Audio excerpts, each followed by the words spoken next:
Hello दोस्तों, कैसे हैं आप सब। आशा करती हूँ आप सब बहुत अच्छे होंगे। आज मैं आपके लेकर आई हूँ दक्षिण भारत की नदियाँ। जैसे कि दोस्तों आप जानते हैं कि हमने उत्तर भारत की सभी नदियाँ कर ली हैं, अब हमारी दक्षिण भारत की नदियाँ बची हैं। तो आज मैं आप सबके लिए वही लेकर आई हूँ। तो दोस्तों जैसा कि आप जानते हैं कि उत्तर भारत को दक्षिण भारत से अलग करने वाली पर्वत श्रेणी विंध्याचल पर्वत श्रेणी है, जो उत्तर भारत को दक्षिण भारत से पृथक करती है। इसके नीचे दोस्तों सतपुड़ा पर्वत श्रेणी है। इन दोनों श्रेणी के मध्य से नर्मदा नदी होकर बहती है। नर्मदा नदी का उद्गम स्थल दोस्तों मध्य प्रदेश के अमरकंटक नामक स्थान से होता है और ये प्रवाह मध्य प्रदेश से उसके बाद में गुजरात और गुजरात के बाद में ये खंबात की खाड़ी में अपना जल विसर्जित कर देती है। तो पहले ये मध्य प्रदेश, उसके बाद ये गुजरात और उसके बाद खंबात की खाड़ी में अपना जल विसर्जित कर देती है। अगली हमारी रिवर है दोस्तों ताप्ती रिवर, जो ये भी मध्य प्रदेश से ही निकलती है। ये मध्य प्रदेश के बैतूल जिले के मुल्ताई नामक स्थान से निकलती है और ये पहले मध्य प्रदेश में प्रवाहित होती है। उसके बाद में कुछ पार्ट इसका कुछ क्षेत्र ये महाराष्ट्र में प्रवाहित होती है। उसके बाद में गुजरात में प्रवाहित होते हुए और अंत में खंबात की खाड़ी में अपना जल विसर्जित कर देती है। तो और दोस्तों जैसा कि आप जानते हैं ये दो नदियां ऐसी हैं जो पूर्व की ओर प्रवाहित ना होते हुए पश्चिम की ओर प्रवाहित होती हैं और अपना जल खंबात की खाड़ी में गिराती हैं और एस्चुरी का निर्माण करती हैं। कभी कभी क्वेश्चन ये भी पूछ लिया जाता है कि कौन सी नदी है जो एस्चुरी का निर्माण करती है। तो दोस्तों नर्मदा और तापी, ये दो तापी या ताप्ती, ये दोनों नदियाँ एस्चुरी का निर्माण करती हैं। तो दोस्तों इस तरह से हमने इन दोनों नदियों के बारे में जाना। अगली हमारी नदी है गोदावरी नदी। तो दोस्तों गोदावरी नदी का जो उद्गम स्थल है वो महाराष्ट्र से होता है। महाराष्ट्र के त्र्यंबकेश्वर से निकलती है और महाराष्ट्र इसकी जो लंबाई है वो 1465 किलोमीटर है और इसको प्रायद्वीपीय भारत की सबसे बड़ी नदी कहा जाता है। इसको वृद्ध गंगा और दक्षिण गंगा भी कहा जाता है। तो दोस्तों इस तरह से हमने गोदावरी नदी के बारे में जाना और ये अंत में बंगाल की खाड़ी में अपना जल विसर्जित करती है। अब बात करते हैं दोस्तों गोदावरी नदी की जो सहायक नदियाँ हैं उनके बारे में।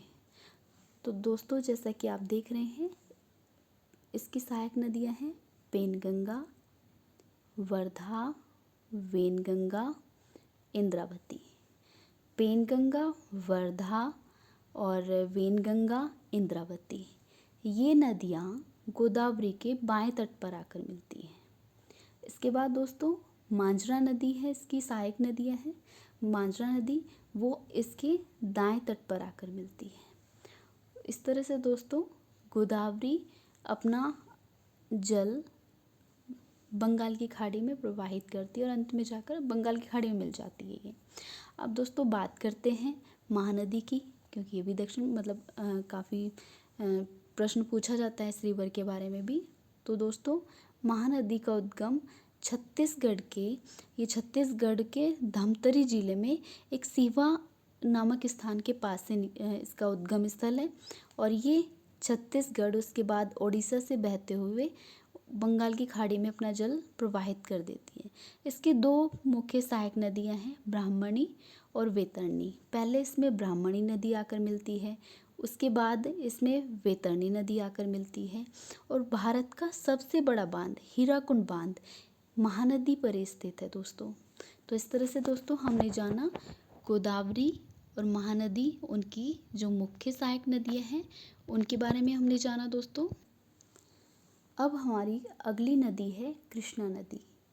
कृष्णा नदी का उद्गम महाराष्ट्र से होता है और महाराष्ट्र के महाबलेश्वर नामक स्थान से इसका उद्गम होता है और पहले ये महाराष्ट्र, उसके बाद कर्नाटक के बाद तेलंगाना और तेलंगाना के बाद में आंध्र प्रदेश से बहते हुए बंगाल की खाड़ी में अपना जल विसर्जित करती है।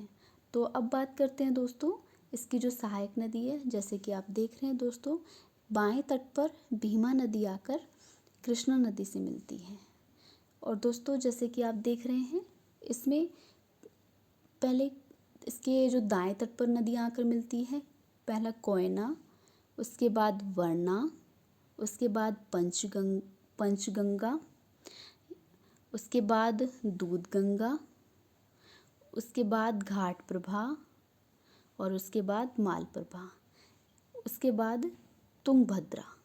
ये नदियाँ आकर इसके दाएं तट पर मिलती है। तो दोस्तों, जैसे कि कोयना, वरना, पंचगंगा, दूधगंगा, घाट प्रभा, मालप्रभा और तुंगभद्रा, ये नदियाँ इसके दाएं तट पर आकर मिलती है। तो जैसे कि हम देख रहे हैं, कोयना, वरना, पंचगंगा, दूधगंगा, घाट प्रभा, मालप्रभा और तुंगभद्रा, ये नदियाँ इसके दाएं तट पर आकर मिलती हैं और भीमा नदी इसके बाएं तट पर आकर मिलती है। अगली हमारी रिवर है कावेरी नदी। तो कावेरी नदी का जो उद्गम होता है वो कर्नाटक के कुर्ग जिले के ब्रह्मगिरी पहाड़ी से होता है और ये पहले 2 राज्यों से होकर बहती है और उसके बाद ये ये तमिलनाडु में अपना जल बंगाल की खाड़ी में प्रवाहित कर देती है। तो जैसे पहले कर्नाटक, उसके बाद तमिलनाडु, इन 2 राज्यों से ये होकर बहती है। अब याद करते हैं इसकी सहायक नदियों के बारे में।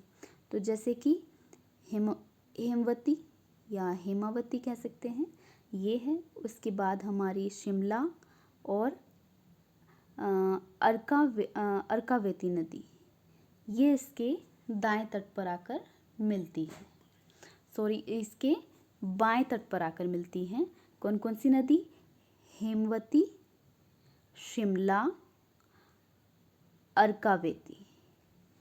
इसके बाद दोस्तों, जो नदियाँ इसके दाएं तट पर आकर मिलती हैं, जैसे कि लक्ष्मण तीर्थ, काबिनी,